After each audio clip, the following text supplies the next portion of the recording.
हमारे यहाँ यानी हमारे हिंदू धर्म में औरतों को भगवान माना गया है, देवी माना गया है। और मुझे लगता है कि कई बार औरतों को भगवान इसलिए बना देते हैं क्योंकि अगर उसे सिर्फ एक इंसान मान लिया तो उसे वही राइट देने पड़ेंगे जो एक इंसान को मिलना चाहिए। उसे फ्रीडम देना पड़ेगा, जो कि एक मेल डोमिनेटिंग सोसाइटी को बिल्कुल पसंद नहीं। आज से हजारों साल पहले रोम में वर्जिन्स को पूजा जाता था आग के रूप में, और ये माना जाता था कि जब तक वो आग जल रही है तब तक रोम शहर सही सलामत है। अब उस मंदिर को संभालने के लिए और उस होली फायर को जलाए रखने के लिए वहाँ पर 6 वस्त्र वर्जिन्स होती थी जो हर 30 साल में रिप्लेस होती रहती थी। और अगर गलती से वो आग बुझ जाती थी तो माना जाता था कि उन 6 में से अब कोई वर्जिन नहीं है और उन्हें काल कोठरी में मरने के लिए बंद कर दिया जाता था। आग के बुझ जाने पर औरतों की जान ले ली जाती थी सिर्फ रिलीजन के नाम पर। आग बुझ जाए तो सजा, वर्जिनिटी पर सवाल उठ जाए तो सजा, और ये सब रिलीजन और पवित्रता के नाम पर होता था। Moral of the story simple है, जब भी किसी सोसाइटी ने औरतों को एक इंसान से ज्यादा सिंबल बना दिया, उसे देवी मान लिया, उसकी फ्रीडम सबसे पहले खत्म हुई है। आज भी ज्यादा कुछ बदला नहीं है। अगर कोई लड़की दूसरे रिलीजन के लड़के के साथ शादी करना चाहती है तो सबसे पहले घर वाले प्रॉब्लम करेंगे, घर वाले मान गए तो सोसाइटी प्रॉब्लम करेगी। सोसाइटी को किसी तरह टैकल कर लिया तो कोई ना कोई धर्म का ठेकेदार आ जाएगा जो कि परंपरा और संस्कृति को बचाने निकला होगा। और अगर रिलीजन सेम है तो कास्ट का इशू खड़ा हो जाएगा। ब्राह्मण, दलित, ओबीसी, राजपूत, दुनिया के लगभग हर रिलीजन ने किसी न किसी रूप में औरतों के कपड़े, उनके बिहेवियर और उनके सेक्सुअलिटी को कंट्रोल करने की कोशिश की है। कहीं घूंघट, कहीं पर्दा, कहीं हिजाब, कहीं वर्जिनिटी का ऑब्सेशन, कहीं प्योरिटी के नाम पर रेस्ट्रिक्शंस। मुझे तो ये समझ में नहीं आता कि एक ऑल पावरफुल, एक ऑल लविंग गॉड को औरतों के कपड़ों से इतनी प्रॉब्लम क्यों हो गई। एक इतने महान ईश्वर को इस बात से क्या फर्क पड़ता है कि एक लड़की जीन्स पहन रही है या साड़ी, लेकिन एक इनसिक्योर सोसाइटी को फर्क पड़ता है, एक कंट्रोलिंग माइंडसेट वाले आदमी को फर्क पड़ता है। और इसी घटिया माइंडसेट को अक्सर धर्म का कवर दे दिया जाता है। रिलीजन डिसाइड करेगा कि औरत क्या पहने, रिलीजन डिसाइड करेगा कि वो किससे शादी करे, रिलीजन डिसाइड करेगा कि उसका रोल क्या है सोसाइटी में, रिलीजन डिसाइड करेगा कि उसको कितनी आजादी मिलनी चाहिए, और फिर कहा जाएगा ये सब उसकी भलाई के लिए है। कौन है ये लोग, कहाँ से आते हैं?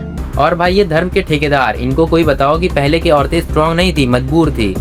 हमारी माताओं बहनों के पहले रहन सहन देखो। रोज घर में मार खाना, नौकरों की तरह रहना, दहेज के लिए जेल तक जाना, पर मजाल है कि मुंह से कुछ कह दे। और ये आजकल की औरतें जरा सा कुछ होता नहीं है कि मायके जिंदा वापस लौट आती हैं। औरतें तो पुराने जमाने की होती थी जो मार खा के मर जाती थी, पर मजाल है मुंह से एक उफ तक निकाल दे। ये आजकल की औरतें कहाँ इंडिपेंडेंट बनने की कोशिश कर रही हैं। हम अपने गाँव की बता रहे हैं, बूढ़ी थी पर इतने से नीचे।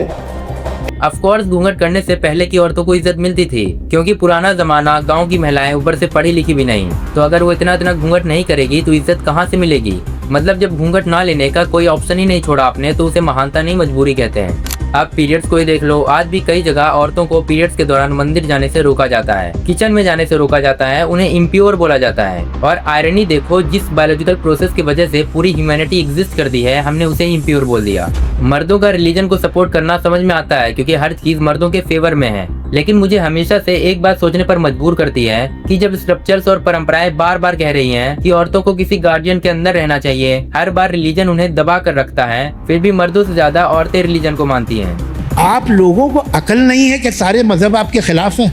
आप लोग मर्दों से ज्यादा धर्म मानते हैं। वर्जिनिटी को पवित्रता बना दिया गया, उनके बिहेवियर को पवित्रता बना दिया गया, यहाँ तक कि उनके घर से बाहर निकलने तक को पवित्रता से जोड़ दिया गया। ये टेक्निक बहुत पुरानी है। किसी भी चीज को क्वेश्चन से बचाना हो तो उसे धर्म से जोड़ दो या तो भगवान से जोड़ दो, फिर लोग उससे सवाल पूछने से भी डरेंगे। इसी सोच ने सती जैसे प्रथाओं को जन्म दिया। इसी सोच ने विडो को जिंदा लाश बना दिया। इसी सोच ने औरतों की फ्रीडम को परंपरा के नाम पर लिमिट कर दिया। और आज भी कई गाँव में वर्जिनिटी टेस्ट जैसे कई प्रैक्टिसेस देखने को मिलती हैं। तुम सोच के देखो ये चीज कितनी घटिया है, लेकिन इसी घटियापन को तुम परंपरा और संस्कृति के नाम पर लपेट दो तो लोग इसे रेस्पेक्ट करेंगे। हद है यार।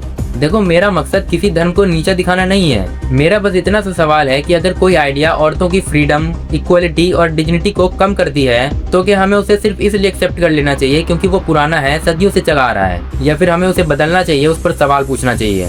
तो बस यही थी वीडियो। अपना ओपिनियन कमेंट में बताओ, और वीडियो अच्छी लगी तो चैनल को सब्सक्राइब कर लेना।